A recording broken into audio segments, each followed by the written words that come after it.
Welcome to the deep dive. Today we're looking at something pretty intriguing. It's this idea of achieving a personal utopia. Right, which sounds a bit like a contradiction in terms, doesn't it? Especially given, well, the state of the world. Exactly. The source material we're exploring today really challenges that common picture of utopia, some perfect, far-off society without any problems. Yeah, the author, Ngang, Reuben Juma Onunga, he kind of dismisses that right away. He calls it the illusion utopia. All the material wealth, the applause, the perfect vacations, stuff that's, well, fragile. Things that can vanish pretty quickly. So if that kind of external perfection isn't really the goal or even possible, what is he proposing? He flips it.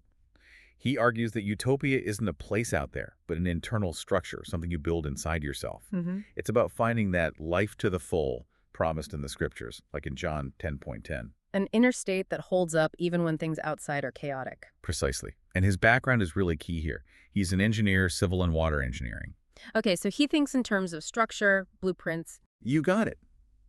He knows that for anything to last, whether it's a bridge or a building, you need to follow proven principles, a solid blueprint. You need a strong foundation. And he applies that logic to faith. Exactly. He sees God's word as the ultimate blueprint, the original architectural drawing, as he puts it in chapter 1.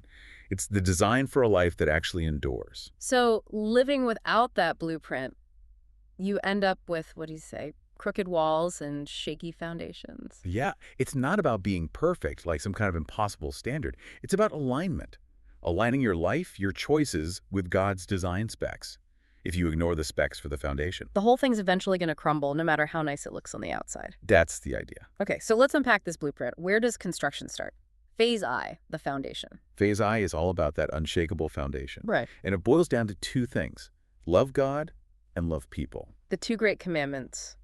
Jesus' summary in Matthew, right? That's it.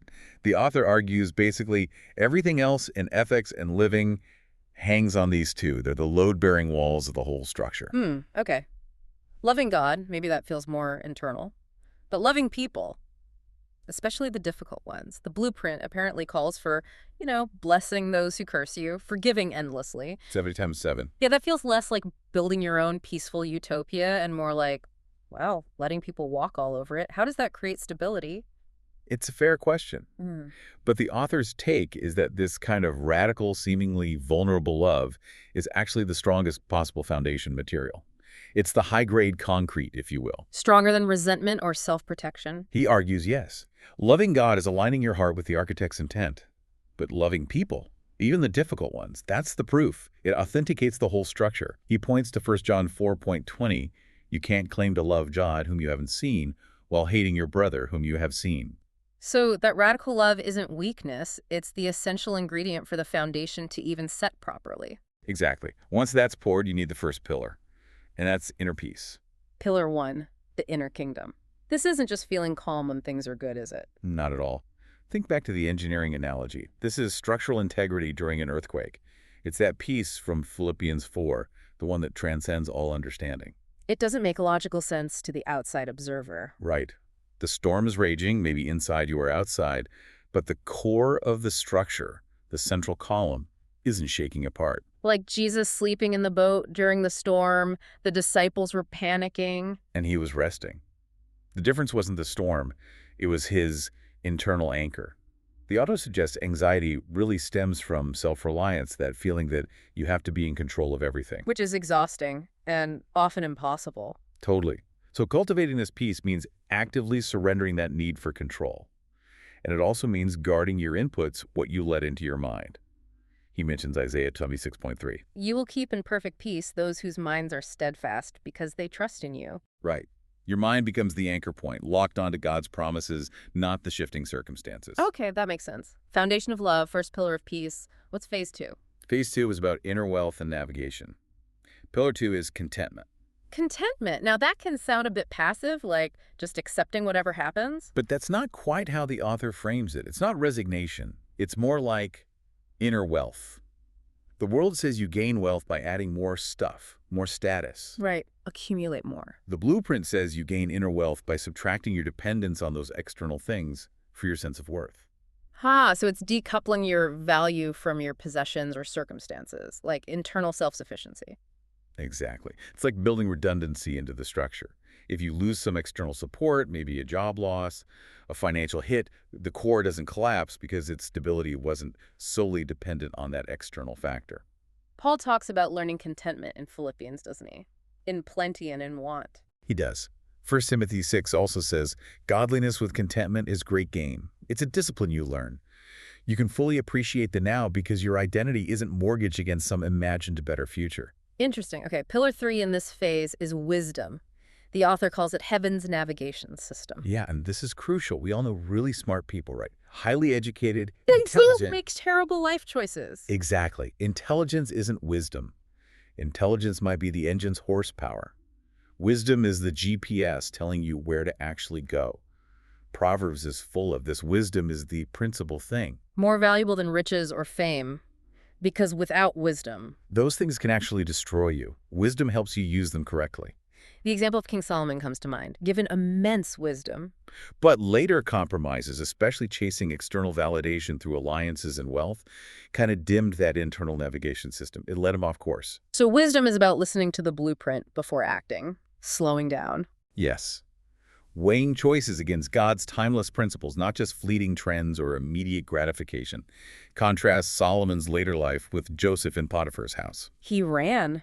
He chose integrity over immediate pleasure or advancement. That's wisdom in action. Recognizing the trap and prioritizing long-term alignment with the blueprint. It steers your personal utopia away from dangerous shortcuts. All right. Phase 3 moves into freedom and management systems. Yeah. Pillar 4 is forgiveness, the freedom code. This is a big one. The author paints unforgiveness as a prison you lock yourself into. Holding on to bitterness, resentment, it takes a huge amount of energy. It really does. It eats away at you. Forgiveness, then, is like unlocking the cell door. You're releasing the debt the other person owes you, and in doing so, you regain all that wasted emotional and spiritual energy. You get your capital back. But what about justice? If you forgive someone who really harmed you, aren't you just letting them off the hook? Doesn't that undermine the structure in a different way? That's a common and understandable struggle. The author clarifies, though, that forgiveness is primarily about your internal liberation. It doesn't automatically mean forgetting or even reconciliation, or that there are no external consequences for the other person. It's first and foremost an internal transaction between you and God. Pretty much. It's linked to receiving God's own mercy, like in the Lord's Prayer. By releasing your grip on the offender's debt, you free your own heart from being controlled by the past hurt. Joseph is the prime example again. Telling his brothers, you intended harm, but God intended it for good. Right. He acknowledged the reality of the harm, but he chose to frame his response within God's bigger picture. That's a powerful act of aligning his inner world. Okay, a vital code for freedom. Then pillar 5 is stewardship, the management system. If forgiveness frees up your internal resources, stewardship is about managing all your resources well. The author stresses that we're caretakers, not ultimate owners. Psalm 24.1, the earth is the Lord's. So everything we have, time, abilities, money, relationships, even our health. It's all entrusted to us. Stewardship is the intentional, careful management of those trusts. Poor stewardship is like letting a perfectly designed building fall into disrepair through neglect. Ignoring the maintenance schedule, basically. Exactly. And the parable of the talents shows that good stewardship leads to multiplication, not just financially, but in terms of capacity, responsibility, influence. It's about making choices today that protect the peace and potential of tomorrow. Investing time wisely, using talents, not just consuming. Right. It's the practical, ongoing accountability that ensures the longevity of this personal utopia. Got it. Moving to phase 5, the moral backbone and outward expression. Pillar 6 is integrity. The author calls this the unseen framework. If the other pillars are walls and foundations, integrity is like the quality of the steel beams inside the concrete, the welds you don't see. It's who you are when nobody's watching. Precisely. Proverbs 10.9 says, whoever walks in integrity walks securely. Without it, the whole structure is fundamentally brittle, liable to crack under pressure. And integrity isn't just about telling the truth, is it? It's broader. Much broader. It's about consistency, being the same person privately and publicly. It's faithfulness to your commitments. It's courage to do the right thing even when it's costly or unpopular. Think of Daniel in Babylon. His refusal to compromise his private devotion, even under threat of death. His integrity was his shield and ultimately the source of his influence. That internal consistency held firm. Okay, a strong inner framework. Then pillar 7 is service. How does this fit? Service is the essential outward expression, and utopia built only for yourself isn't really following the blueprint. It's just a fancy, self-centered bunker. Service keeps it from becoming stagnant and inward-focused. It's the overflow. Exactly. God's measure of greatness, according to Mark 10, isn't about how many serve you, but how many you serve. Jesus washing the disciples' feet, the ultimate example, the leader taking the lowest place. It shows that the path to true greatness or fulfillment in this blueprint is actually downward, in humility and service. If your inner kingdom is truly rich with love, peace, wisdom, service is the natural outflow. It turns your personal utopia into something that blesses the world around you. A seedbed for the kingdom, as you said. Okay, we've got the foundation, 7 pillars, but structures need to withstand time and stress. Phase V. The final phase, pillar 8, is endurance. This is the sustaining force. The long-term quality control. You could put it that way. It's the glue that holds everything else together when life inevitably gets tough, when the testing periods drag on. Hebrews 12 talks about running the race with perseverance. Endurance is what makes sure peace isn't just situational or joy isn't just seasonal. Right. In a world that loves quick fixes and instant results, endurance is maybe the least glamorous virtue. But the author argues it's vital for finishing well. It's not just stubbornness, though. No, it's steadfastness that's anchored in trust. Trusting the blueprint, trusting the architect, even when you can't see the immediate result. It's about keeping on, maintaining that alignment day after day. Like Paul saying at the end, I have fought the good fight, I have finished the race, I have kept the faith. That's the goal. Faithfulness to the finish line, not just initial enthusiasm. Endurance is what gets you there. Wow. Okay, that is quite an architecture for life. So pulling it all together, this personal utopia isn't about escaping the world. No, it's about building an inner life so aligned with God's design that you can navigate the world effectively and actually be a source of blessing within it. And it comes down to daily choices, doesn't it? Choosing forgiveness over bitterness, prayer over panic, integrity over compromise. Every day, little choices that reinforce the structure. The promise, though, is pretty profound. Living this way allows you to walk through life with a kind of calm that defies circumstances, a joy that doesn't make sense to cynics, and a purpose that can't be canceled. Okay, so as we wrap up this deep dive, there's a final thought from the material we wanted to leave you, our listener, with. Yeah, it's this. While you're working on aligning yourself with this blueprint, remember that the presence of the architect himself, God's presence within you, means you already carry a piece of heaven, a piece of that utopia, wherever you go.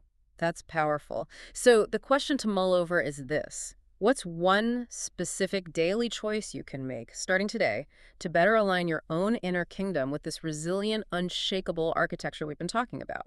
Something to think about. Definitely. Thanks for joining us on the Deep Dive. We'll catch you next time.